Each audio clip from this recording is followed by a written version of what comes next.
I'm Carol Cohn, and welcome to Purpose 360, the podcast that unlocks the power of purpose to ignite business and social impact. Today, we have a delicious segment on Purpose 360. I am going to be having a conversation with a longtime friend, Shannon Schuyler, who is the U.S. Chief Purpose Officer and Inclusion Officer for PwC. PwC is a 295,000 employee professional services network, a global one, and a powerhouse. They provide assurance, tax and legal, and consulting advisory services. What we're going to talk about is the amazing commitment that PwC has to its people. And when they focus on their people, they become a community of problem solvers. Now, I call Shannon an OG, and that's not a term that I use lightly. She has been at the company for over 25 years. She has seen the evolution. She's been part of the evolution. Not only does she have a team right now of 100 people, but she's constantly on the conference circuit, sharing the wisdom of her work, the work they do with clients, her vision of really being attentive to the evolution of purpose in the marketplace. She's just terrific, and she's funny as well. She's just a delight. So we're going to have a highly inspiring conversation. And for our listeners, there are at least 10 powerful insights along the way that you can take to your work, to your teams, to your C-suites, to truly make the impact of their purpose much more profound. Now, I'd like to open with a letter from PwC's global chairman, because it's going to give you a sense of that why employees want more meaning and why leading companies must be ahead of that, must be partners with them to support their well-being, to support their individuality, to uncover their personal purpose. This is the big unlock, guys. Uncover their personal purpose through a variety of techniques and engagement when someone first comes into the company, no matter what level, and then help them to support and find a job, because there's so many amazing different ways you can engage at PwC to align with the company's purpose. So let me read a bit from Bob Moritz's letter. While the disruption caused by COVID-19 pandemic has brought many challenges, it has also taught me some very important lessons, such as the need to protect your people as best you can, the need to connect and keep in touch, and the need to take time for yourself and balance your personal life with your work. As an organization, we have also learned lessons, and I believe that PwC will emerge from the pandemic stronger, more focused, and better positioned than ever to deliver on our purpose, to build trust in society and solve important problems. And they're going to do it through their strategy, the new equation. So join me for my conversation with Shannon. Again, an OG in the entire purpose field. You're going to learn about how the company truly becomes problem solvers, how the company identifies for their people their personal purpose, and then aligns it with the company purpose. This is a segment that is going to be as great as the ones that we've done with Paul Pullman and Alan Murray. And it's going to be one of my favorites, and I know it's going to be one of your favorites too. So let's get started.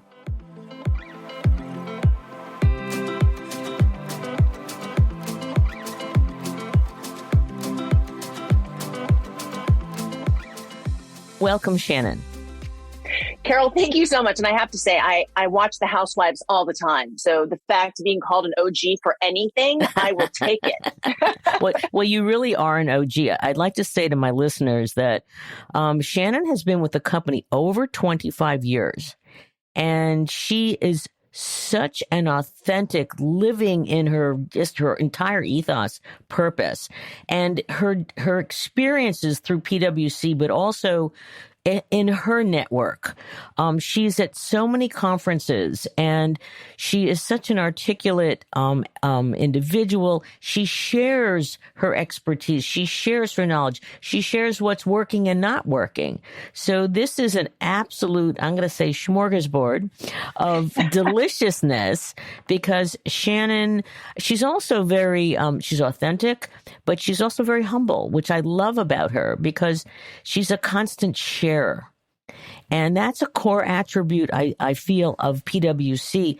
It's about building belonging and really bringing out the best in people. So since this year's focus is on embedding purpose, we're going to focus on what is the purpose of PwC, but with 295,000 employees in over 156 countries, and I believe over 200,000 clients. That's a lot of people to bring to building solutions. And I love in all your reports that you're talking about, solving important problems. So with all of that, let's get into it. So Shannon, can you briefly share your background? Now, you've been with the company again over 25 years, and your role has evolved over the years. So why don't we just start with how it's evolved, your current, I love your title, I love Chief Purpose Officer. I think it's the first one in the world, but maybe not. But let's just get into your experience and your years with PwC. Let's start there. Well, great. Well, Carol, first of all, thank you so much for that incredible introduction. I so appreciate the guidance that you have given me over the years. And I feel that this is a journey that you have to go on together. And I think that as we look at people really wanting to explore what their organizations can do and the breadth and depth of their people, they have to realize they don't have the answers. I think one of the things that I've learned over the course of my time at PwC is I for sure do not have all the answers, but our people certainly do if you cobble it together. And to your point, our purpose is to build trust in society and solve important problems. And so we are a group of problem solvers. And that is very different than years ago when I started at the firm, where our core mission and our vision really was focused around, really protecting the capital markets. That's what we did. And that's still what we do. But why we do it, I think, is what's so incredibly important. And that gets to our purpose. And I think that purpose hasn't necessarily evolved over the years, but it's become more visible. It's become articulated. And it's really honed in on what does that mean for us to really have an appreciation of why we do what we do and what that looks like across the various different business units and practices, and then the role that we need to play as a responsible leader, given the good fortune that we have and given the ability that we have to really be able to live strong lives with our people and to be able to support their families. What then do we need to do?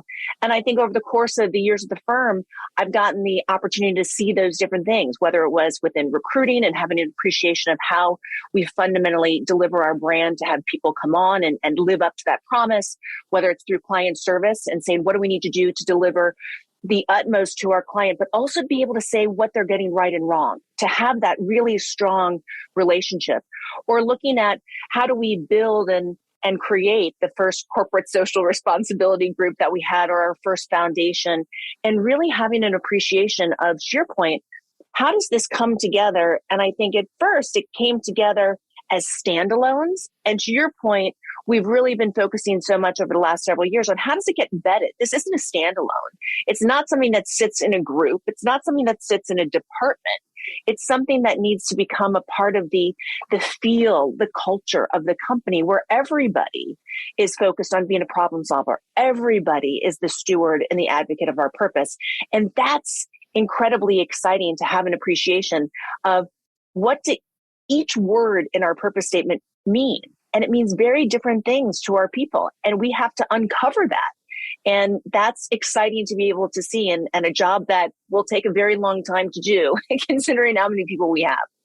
beautifully stated, and really going from an outside in, that your core valuable asset is your people. So thank you so much. I've been talking about that for at least 2 decades. The world has finally caught up, and it's practiced so brilliantly by PwC. So we're going to really get into that. Just talk a little bit about your department, because I think I'm sensing you have a vast group of colleagues that you work with. So what's it look like? I have one of the most incredible teams that I think any leader is lucky to have. And so the Purpose and Inclusion team is a collaboration of individuals that focus on purpose and what does it look like to actually have people understand why purpose is important as they come into the organization. I have individuals that focus specifically on DE&I and looking internally for what that looks like. I have a group that focuses on CO action for diversity and inclusion, so helping other companies look at those types of things. I have the PwC Charitable Foundation. That's a part. I have people who focus within, even on the firm side, on our charitable giving, our volunteering, our pro bono work. I have a department that focuses specifically on data, because I think that that's so incredibly important, because there has to be measurement in these things. Otherwise, it just becomes a nice to have and not a must have. And then now recently, I have a group that focuses specifically on technology. So technology innovation, really focused on how does technology really support the world and making it better from both an environmental standpoint, because I also own environmental sustainability, as well as just capacity building and digital upskilling. And then I also have supplier diversity. So all of these things kind of come together with the most amazing team. It can't be distinct groups. And I think that's what's so important around the embedding piece, because then you can gain more momentum. So make people jealous who are listening on this phone. How many people in your group? I have over 100 people. A vast enterprise for sure. When did you get the additional DE&I role added to your Chief Purpose Officer role? About 2.5 years ago, I was asked to take on our internal diversity and inclusion. In addition, I had been running our CO action. And that has been, I will tell you, such an incredible eye-opening experience to really be able to understand and appreciate the data, to understand the nuances and the different experiences that people have based upon their backgrounds, to really try to dig into self-ID and understanding why people want to share and why others don't. It is such a vast, really unique place to work, and to really see how that influences a company, especially of our size and scale. It must be so exciting. You're learning constantly. Constantly. I mean, Carol, I have to tell you, what has kept me at the firm and what I tell people, I definitely am an intellectually curious person. Totally. And every day I send out every week a list of about 15 articles to my team. And I'm like, okay, these are the ones I got this last week. And they're fascinating. And internally, I learn from all the conversations. And then there's so much around these topics from incredible people like yourself that we need to keep learning and growing and evolving. This is not like create a plan and stick to it. It's something happens in the world and you change. And that is exciting, I think. Yesterday, I just interviewed this amazing man. I don't know if you know Andre Norman, and he was in prison for 10 years. He was at CCP. He wrote a book, which I would suggest to any of your team, but also to our listeners, called Ambassador of Hope. And it was an amazing story because he talked about when he was a child, his father left him when he was 7, and he was one of 6 children. And that hurt him so much. And that's how he got onto the streets and got, selling drugs and things like that, got into prison. But he ultimately had a redemption because God talked to him. I talked to him about his purpose. And his first purpose was playing the trumpet when he was a child. Oh, that's amazing. And that gave him something to focus on. But the gang said, "What's that thing you're carrying?" And they shamed him. So he threw it into the trash and he lost his purpose. And then he found his purpose, after almost killing 8 people. So it's amazing about finding purpose. So let's use that as a segue. I was going to say, I'm going to listen to the podcast and get the book. As soon as we're done with this. There's so many lessons in that book, and it's an easy read, but you feel the pain, you feel the anger, but you feel the shift. So I want to start about what your purpose.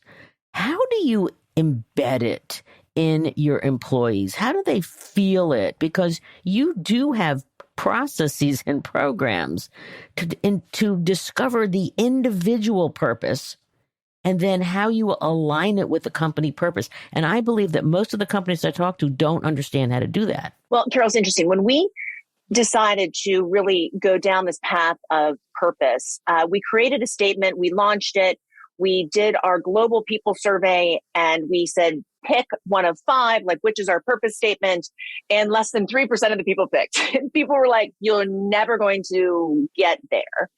And we had a conversation and said, do we just want to use this as a marketing statement, or do we actually think it means something, that we need this purpose to help guide us to our next 160 years? And the feeling was we did. And in doing that, we needed somebody to focus on it and to be able to pick it apart and then help translate it. One of the first things we realized is no one was going to want to gravitate and truly understand our firm purpose unless we wanted to understand theirs. And we spend a lot of time, to your point, and we worked with Aaron Hurst and others over the years to try to understand what makes purpose. And so the first thing we do is when someone comes into the organization, they take a purpose assessment. Our goal is to help somebody find what is your purpose first. That's brilliant. What is your purpose? And that then helps us to understand how to put you on a job. Like, what are the types of clients that you want to work on? What makes you tick, working individually or collectively? It helps us to make sure that we're customizing an experience that we call My Plus, that is not treating every individual the same, but letting individuals be able to guide their way through the organization. And what that has untapped is incredible creativity. Because people aren't just doing the transaction, they're saying, let me bring myself personally to it. And I think that crossroads of saying, what's your purpose? And then taking ours and saying, this is ours. So now people understand why ours is so important to us inherently. And then working to say, how do they come together? And we spent a lot of time in doing that. And wise time. How did you create the purpose assessment? Well, the purpose assessment came from Aaron Hurst, and he had created the purpose assessment. And now we have taken it kind of to the next level of really utilizing it and then being able to take the results and give them to the person's coach, to give them to the person's supervisor, and to be able to have a system that we call My Story, Your Story. And it allows somebody to get in, and the first thing they do is they do this assessment, and then they tell their story in the way that they want to tell it. Like, who are you? And that also helps us in a self-ID, because when you go through things and formalizing how someone's going to ID themselves, many times in many systems, it's your gender comes first and then your race and then these things. We allow people to say, what's your story in the way that you want to? Who are you? And why is that important? Our listeners, why is it important for that person to identify with their story to then link it to the company purpose? Why is that important? That whole notion of you want a place where somebody belongs. You belong in a place where your story matters, where your story makes a difference, and where you're able to tell it in a way that makes you who you uniquely are. And it's really interesting to even see our dramatic increase in the number of people who are self-IDing, because one, we don't limit people to 5 boxes. We have over 40 boxes. Okay. And tell it in the order you want. Because in the order you want, are you a mom first? Are you a woman first? Is it something that is related to how you identify? Like, what comes first in your own story? This is not about us telling you what needs to come first and what should be most important. And then that is now available for anyone in the firm to be able to go and see. So they have an understanding of who you are before they even have had a chance to meet you. And then your employees truly are looking for the corporate actions that you're living. I love there was a story in your purpose report about a mom who I believe her child had some birth defects, and she had to move to another state to get the health care, et cetera. And I love the comment from it was your HR leader or whatever. We're going to take care of you first. We're going to take the work off of your plate. I'm telling the story. You should tell the story a little bit. No, Carl, I think to your point, we really want to focus on the individual. And it's about making sure that that individual has the ability to be successful in whatever that looks like. And our first priority is making sure that that happens over and above serving our clients, worrying about other things. And we've really taken a very customized approach to how do we do that in a way that really allows your unique abilities and your unique challenges to be addressed and to be able to come through? And I think that has been such a shift. Again, to your point, being here over 25 years, that went from something that there was a specific time and grade, and this is how you marched along, and this was what it looked like, to now saying and being comfortable enough and trusting ourselves enough and our people enough to say, we'll get to the right place if we let you do it. And you tell us what you need. And that was a huge shift and a scary shift for us. I'm sure. Was there a point in time, I mean, that shift happened? Or did it happen a little slower? Or did something happen?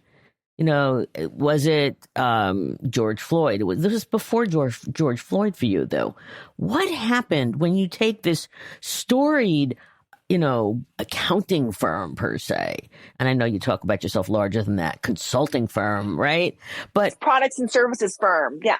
But something happened because you went from being very rigid and very codified, and all of a sudden you're humanistic. Well, and I think, Carol, you said it. We're about our people. Like, we're a people business. That's what we do. We don't sell widgets. We are people, and people have changed. What people desire has changed over the course of time. And we have needed to dig into that to have an appreciation of what people wanted and the way in which they worked and the motivations for working 100 years ago, right, are different than they are now. And that seems so obvious, but I think it took us a while in the machine of it to kind of break it down. So I think it was probably about 10 years ago where we started to make some really dramatic shifts. And I do think that since the murder of George Floyd and then since COVID, I think we've become more rapid in saying, okay, this is now who we need to be. And we need to embrace that change. And we need to say it's a benefit. This opportunity that we have and organizations have, this is the group of individuals coming in right now. The talent pool is stronger than I've ever seen it. They deserve to have the ability to figure out what work and life and all these things mean. And it's the most exciting time that I've ever been at the firm and just in society. Like, we're fundamentally different. You are fundamentally different. Absolutely. You're going to be one of my favorites, and I will always talk about you for my speeches. So I'll have to get it down to like a succinct commentary, but I will do that. So let's talk about your global strategy, the new equation. There are centers of excellence. You've got a $12 billion commitment over 5 years. You've committed to 100,000 net new jobs. What is the new equation for our listeners, and why is it important to codify all of this as you are evolving and pivoting to be even more humanistic and more about belonging? Well, we really believe, and the focus, and even we've started a Trust Institute. Trust is so incredibly important. And we want to make sure that we're delivering that both to our people, certainly, but to our clients and to society broadly.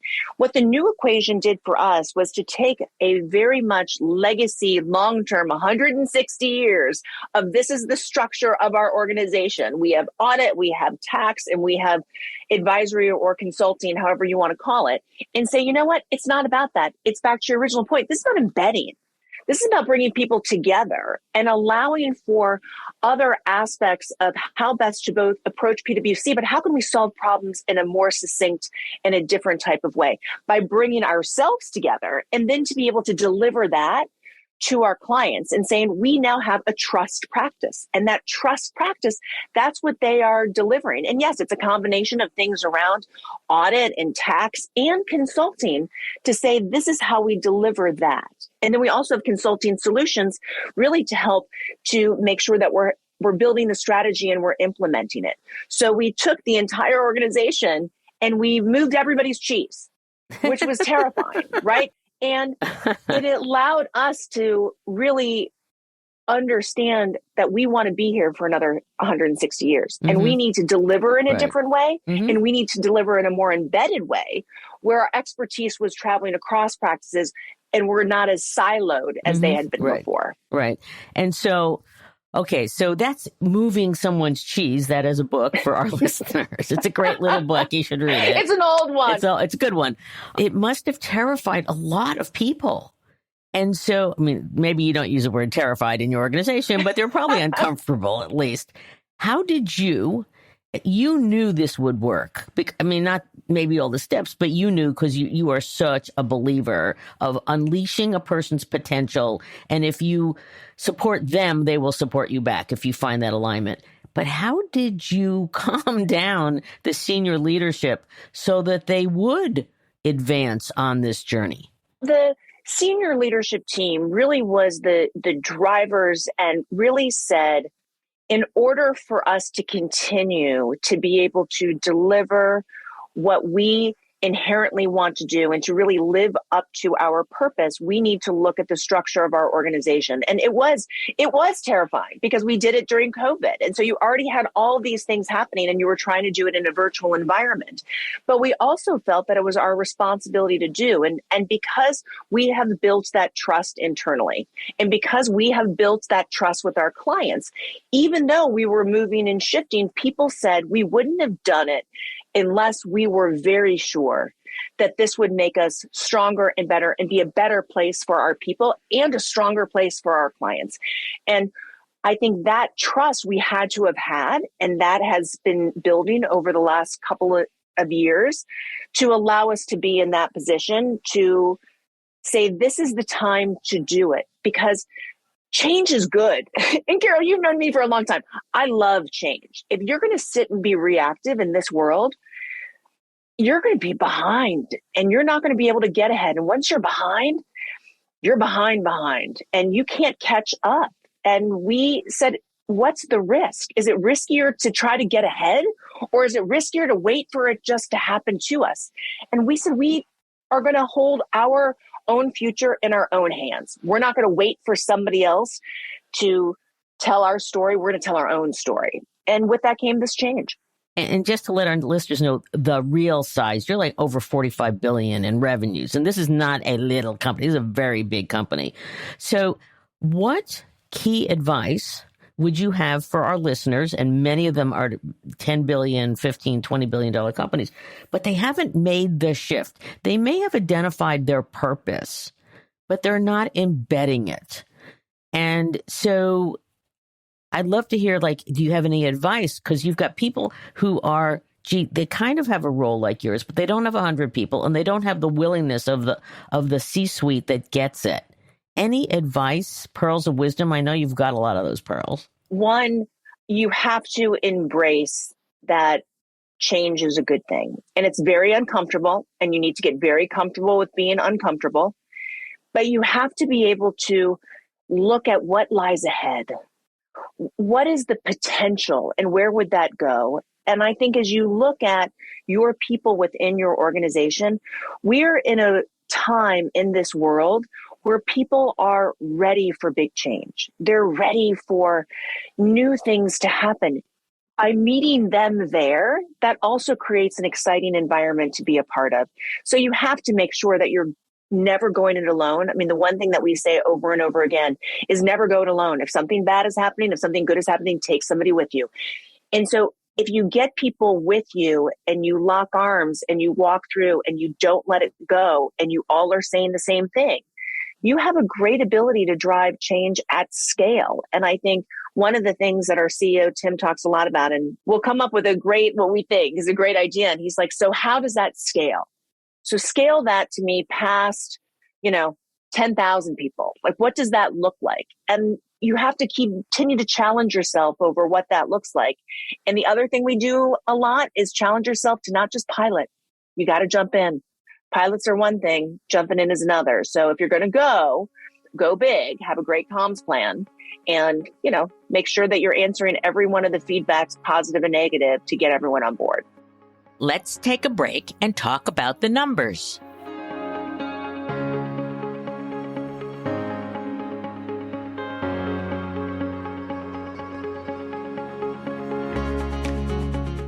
In our By the Numbers segment, I want to give you the breadth and the depth and the reach of PwC. While the current company was founded in 1998 with a merger between Coopers and Lybrand and Price Waterhouse to become Price Waterhouse Coopers, which was later rebranded, that's a mouthful, to PwC. Both Price Waterhouse and Coopers and Lybrand have roots back into 1849 and 1854, respectively. The headquarters of the company is in London, England. Their revenues are $45 billion, 295,000 employees. They're private, and they service over 200,000 clients, 84% of the Fortune Global 500. But now I want to give you some other numbers that reflect their commitment to their purpose, to diversity, inclusion, and such. Their U.S. Board of Partners and Principals, as of July 2021, their board of 22 leaders is the most diverse it has ever been in the company's history. Their racial, ethnic diversity increased from 18% in fiscal year 21 to 36% currently, and female representation is holding steady at 36%. Their leadership team is also the most diverse. It's 35% female and 40% racially and ethnically diverse members. Now let's just talk about other things that they do.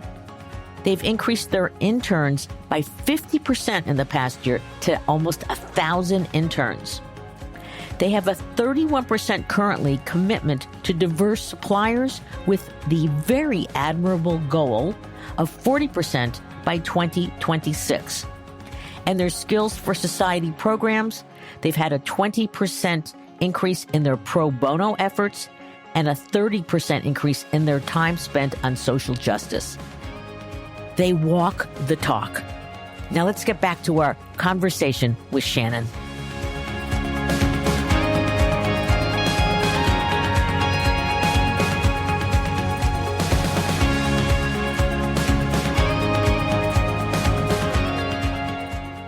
So let's talk about scaling and ideas, and I want to get very specific. Let's talk about your New World, New Skills program. It's a $3 billion investment, improving people's understanding, skills, and knowledge for the digital world. Did it start as a pilot? And I think you birthed it big, is my understanding. But I was going to say, it just came out as a whale. So that was based on, we went through an internal transformation, a technology upskilling transformation of saying we as a company to ourselves, we all need to embrace the grade 8 technologies, what that looks like and how that can drive and change our organization, and also shift us from just being a services organization to a products and services organization and meet our clients where they were, as well as meet again those new people coming in who know how to use a drone and know how to use AI. How do we make everyone in the company have that same amount of literacy, which will then allow them to be able to move on to different roles within the organization? And so our global CEO, Bob, said, listen, if you go on this journey with us, we won't let you go. Oh, nice. And that was pretty magical to be able to say that to people within the organization. Away. Yeah. It did. It said,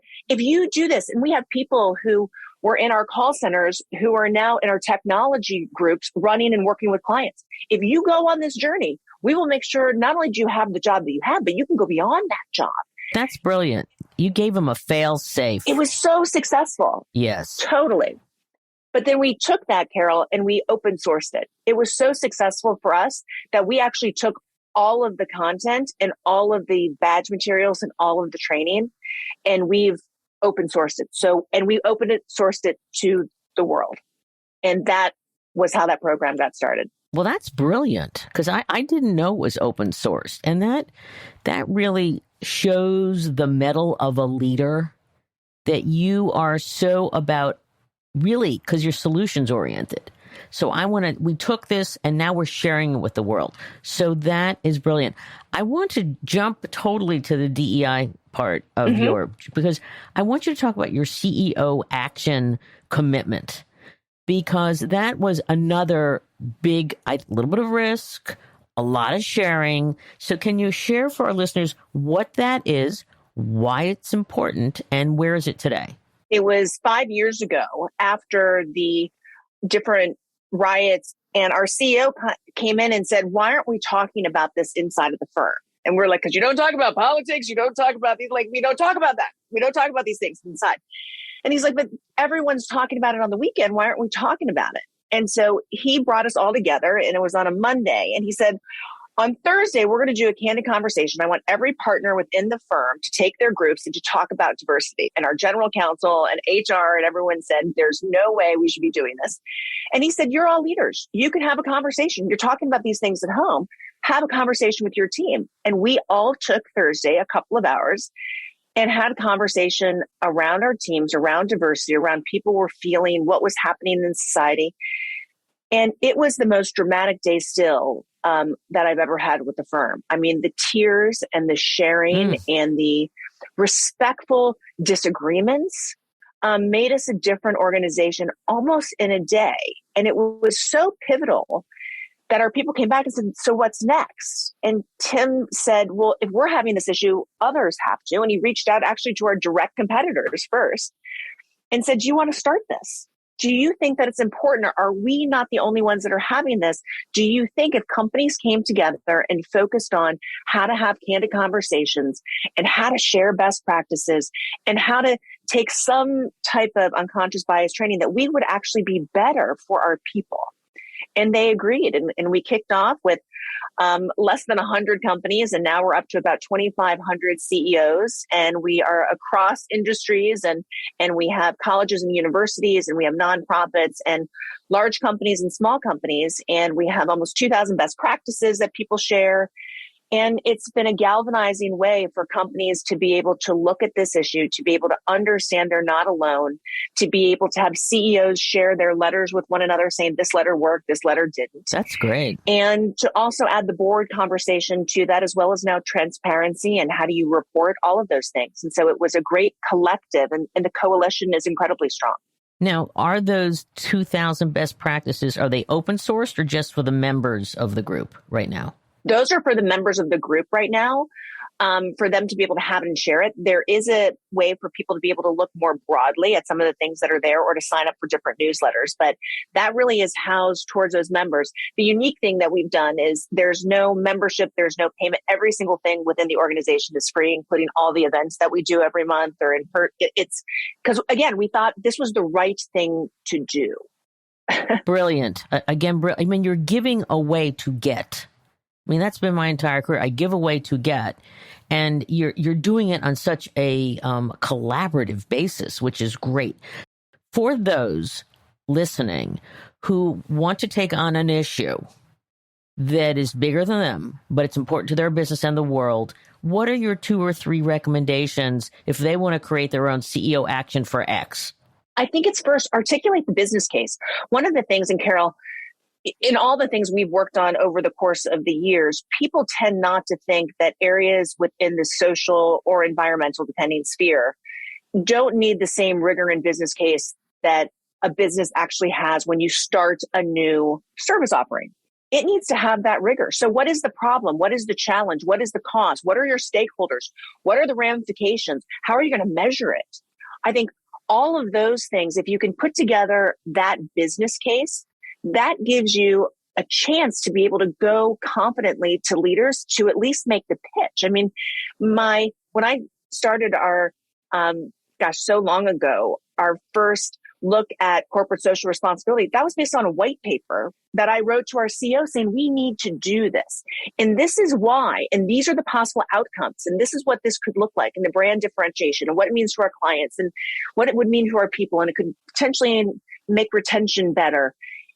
And from that, they were like, okay, well, then give it a try and see if it works. And now we're where we are. And I think that that's what it takes. Okay, so I want to jump to measurement. And I want to talk about, so many people are questioning, in environment, you've got all sorts of, measures. It's data and a lot of great organizations that can parse that data. The S is really hard to measure. Do you have any recommendations on how you're measuring the S, whatever the S is for you, and then for our listeners? Well, I'll take them in 2 parts. I think the S, the diversity part of S, I happen to be significant believer in the more transparent you can be, the better. When we released our first transparency report specifically from that dimension 2 years ago, it was a game changer for us. It was terrifying for a lot of people and a lot of concern about what would happen. And what's happened is it opened the eyes to our people to drive change and to understand where we are and to know that we need to be dramatically better than we are. And it held a mirror up to ourselves to really look at how we evaluate programs, how we evaluate success in a fundamentally different way. And you need to get over your fear of doing it in order to get there. And so I think that's really important. I think for the more general social side, I think it's looking at a couple of different things. And so we try to triangulate our data. So one is to look at what is the impact for our people. And so with each different social engagement that we have, whether it's doing pro bono, whether it's skills-based volunteering, whether it's sitting on a board seat, all those types of things, we look at your performance, we look at your retention, we look at your satisfaction through all those different areas of working hand in glove with the team that drives human capital. We look at the satisfaction of your client. We look at how much revenue you drive. We look at what that looks like to drive that part. Then we look at the organization, and we have now gone into each one of our different actions with the organizations, but these are the outcomes we expect. So we don't now go in anymore saying, here's some money and we're really excited to be a partner. With this money and with these people and with these resources, we need X, Y, and Z. And it could be, how has that increased the number of people that you're interacting with? How has this increased the satisfaction that you have within those individuals that you're trying to serve? So we're very regimented with saying, yes, we want to do it. And the stories are amazing because that's the humanity of it. But it has to have an understanding of what did that money actually do? What did that time actually do? And to look at those. In some of our broader contexts, when we've worked on financial literacy and others, we've even done specific targeted engagements to say, has this changed the likelihood of people having bank accounts in a certain city? Like, what are those? So we get very granular to see, has it worked and what does that look like to make it work? I'm going to do a lightning question. Oh, it's so exciting. If you open the paper tomorrow and companies all of a sudden really focused on the issues that need to be focused on, which ones do you wish they would focus on? Carol, that's so hard. I mean, I still am aghast at how our underrepresented minority communities are treated. I mean, I look at it from a healthcare standpoint. I look at it from a housing standpoint. I look at it from a food shortage standpoint. I live in Chicago. I can go easily to the South Side and the West Side, and I'm in fundamentally a different place. And although we say we're focused on it as a society, we're not focused on it together. And having my husband, who grew up in the South Side of Chicago, and be the only person in his family to graduate from college and to go to law school, and now a public company CEO who's Black, like he says it was luck. And when you look at it, it was luck. It shouldn't be luck. And we need to figure out how to come together and to really address those issues in fundamentally a different way. Also, our education system. I think about the billions of dollars that we all pump in. I mean, the one thing you can ask any company and they say, well, we're focused on education, and we all are.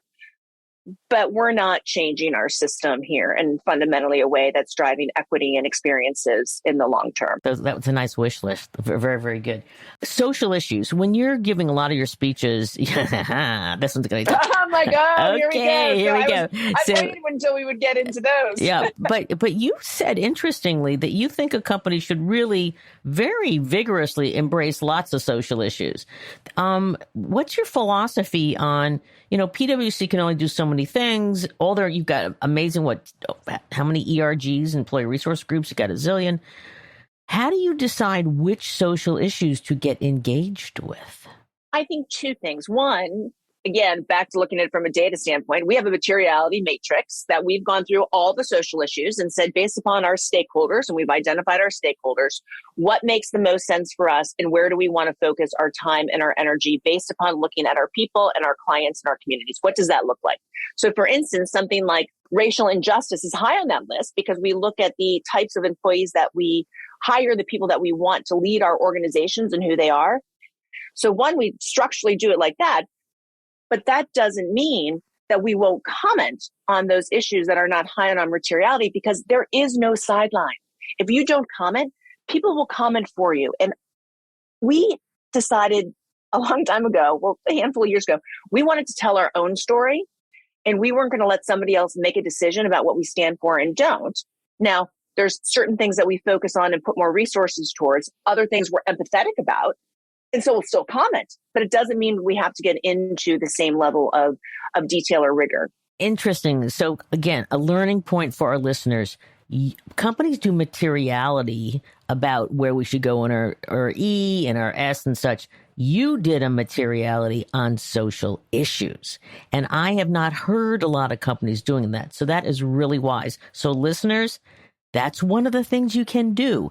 You also said something, Shannon, about empathy and resources, that your response could be an empathetic comment or your response can be more of a resource. Can you explain the nuances? And my question is, aren't you going to get drawn into the conversation anyway, whether it's a light comment or a deeper response? What we've really focused on is to say, our first threshold for dealing with social issues is saying, is this an issue that will impact our people being able to do their job at the highest quality possible and the safest way possible? So if our people can't go to the bathroom where they want to go to the bathroom, that's a problem for us. That means they can't serve that client. And so we're going to weigh in on the issues that impact our people in that way. And that kind of gives us some kind of scope of what's a little bit in and a little bit out.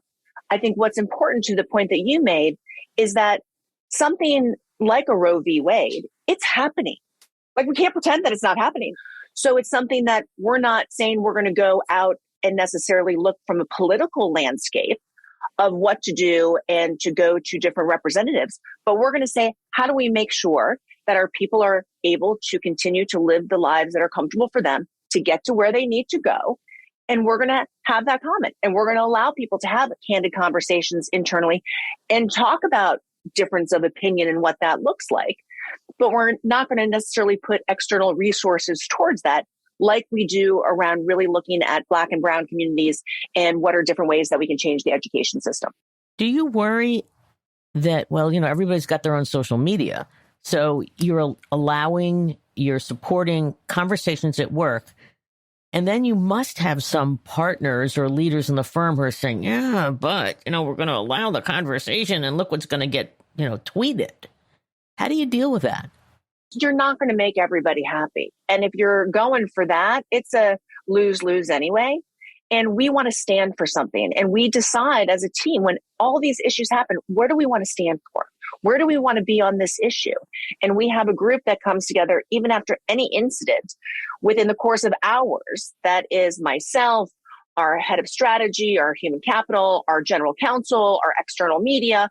And we say, what do we want to stand for here? What does that look like? And we come united then to say, this is it. And this is the note we want to draft. And we're not going to comment on that. Or instead of having our CEO comment, maybe I comment on it. We go through that very quickly to determine how to get ahead of it. So your longevity with the firm, your cross-functionality of that team is absolutely critical, because you are developing strategy and a position for 295,000 people around the globe. Yeah, and I think it's really interesting. We as an organization we are a network of firms, as you know, and as of like organizations, and we come together as the largest territory. And so I serve both in the U.S. capacity for all these issues, and then of one of three that serve on our global board in different areas to look at these and say, when does it come together and when doesn't it? And it's interesting to see, I think from the global standpoint, there's some things that have come together now more so than they used to around diversity. Certainly more so than they used to around social issues, and environmental issues the same. And so I love the way that ESG has come together at this perfect timing, where even though people talk about globalization and the silos of different territories, we actually are talking more and finding more commonality than ever before on these various different topics. Fascinating. So we're going to have to end this, but I want to ask you, can I invite you back for a Shannon Schuyler part 2? Oh, I would love it. This is so much fun. I can't think of a better way to spend my time. I've learned so much from you over the years. You're kind. You have shared so much for people to truly understand how to be better and how to be selfless. And you've taught me that. And any way that I can share anything that I've learned, and we certainly should do one over what went wrong. Okay. Okay, great. We do a whole session over what didn't go right through all of these different things. But you've really guided me and are such an incredible leader that I'm just inspired to always be with you. Oh, you're kind. You're very, very kind. I think you have so much to share. And I don't have enough time now. And I've been told I can't have the longest podcast. So we'll do a part 2. So you probably have 100 pearls of wisdom to share. Let's talk about the top 2 to 3 insights for a company. Most companies have their stated purpose. The challenge we've seen from our research and our work is the activation is not integrated. It's, they're on a journey. So, yes, somebody yesterday said it was an expedition, like I'm digging out the dirt. I like that. I'm going to use it. Yeah, I was thinking about Timberland boots, and they've got these pants on and whatever, and they're digging the dirt. Not just, it having feels like that sometimes. No, I'm sure it does.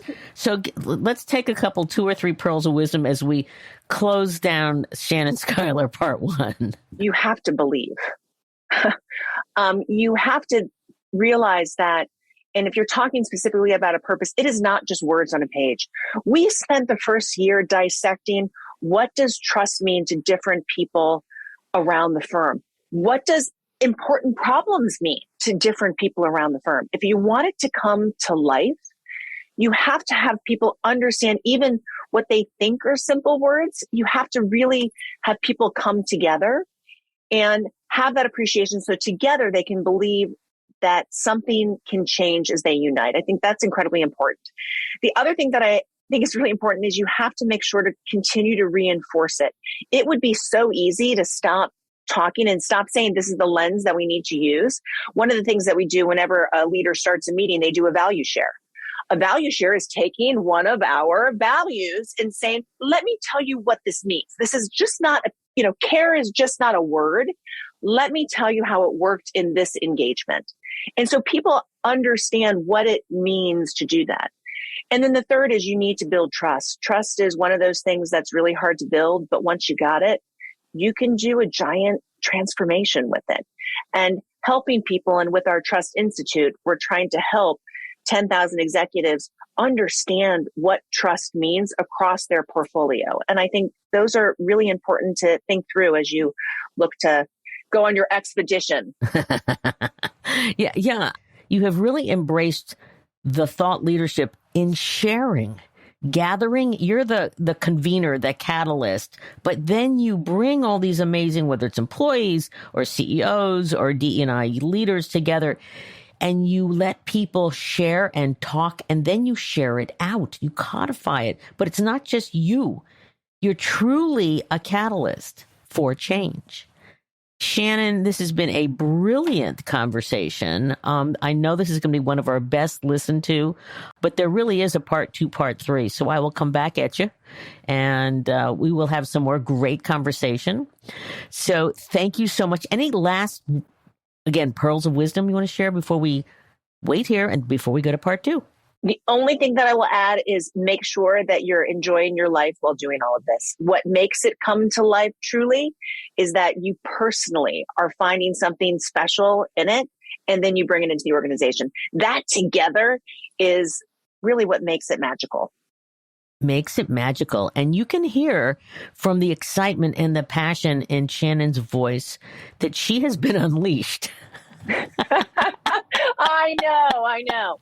No, this has been great because, when you're on the stage, you're a little more formal, but this has been great because she really is an OG, and she should wear that badge proudly. And she is she does it with humility and sharing and whatever. So, to our listeners for Purpose 360, this has been one of my favorite podcasts.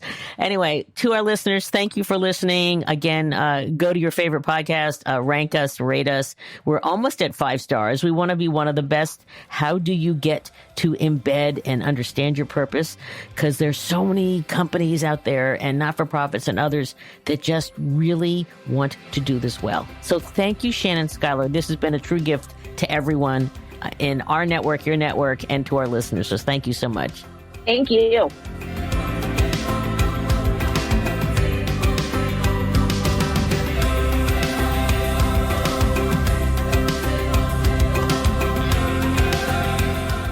This podcast was brought to you by some amazing people, and I'd love to thank them. Ann Hundertmark and Kristen Kenny at Carol Cone on Purpose, Pete Wright and Andy Nelson, our crack production team at True Story FM, and you, our listener. You know, we love hearing from you, so please give us feedback. Let us know names of people you'd like to hear on a future episode. How about some new questions to ask? And also, please rate and rank us, because we really want to be as high as possible as one of the top business podcasts available, so that we can continue exploring together the importance and the activation of authentic purpose. We all know every company, every brand, every not-for-profit must define their purpose, refine it, and activate it and evolve it over time so it has the greatest impact on business, growth, and society. And by listening to these episodes and sharing them with your colleagues and talking about them, I want to inspire you to have an amazing answer to this question: what is the power of your purpose? Thanks so much for listening.